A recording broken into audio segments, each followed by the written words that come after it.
दुख के साथ कहना पड़ता है कि ये जो इंडियन नेशनल कांग्रेस की लीडरशिप में ये जो इंडी अलायंस है, इसको न डिबेट में रुचि है, न प्रजातांत्रिक मूल्यों के प्रति इनका कोई आदर है और न ही संविधान के प्रति इनका कोई आदर है। They are disrespectful to the Constitution also, and they do not also respect the parliamentary procedures. हमारे के लक्ष्मण जी ने 0 आवर में जो उनको टाइम अलॉटेड था, उसमें वो अपनी बात को कह रहे थे। थ्रू आउट सारे इंडिया अलायंस के लोगों ने उसको बोलने में व्यवधान पैदा किया। This speaks that they have got no faith in the democratic procedure and in the parliamentary procedures. Number one. दूसरी बात, इनको संविधान पर भी कोई आस्था नहीं है।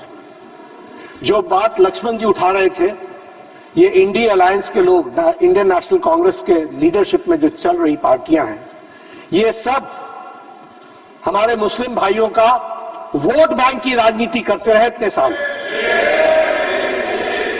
They have considered it to be a vote bank और तुष्टीकरण की राजनीति, अपीजमेंट की राजनीति, यही ये करते रहे।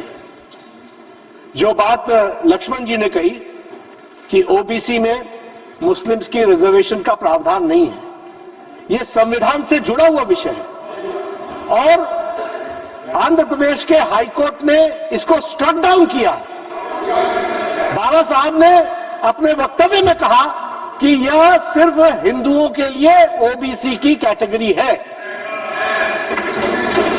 लेकिन ये लोग राजनीति के आधार पर, जहां देश में भी वातावरण को खराब करने की कोशिश करते हैं, वहीं समाज में वोट बैंक की राजनीति के माध्यम से खंडित करने का भी प्रयास करते हैं। और ऑपोजिशन के लोगों को वाद विवाद की इच्छा नहीं है, हम तैयार हैं वाद विवाद के लिए।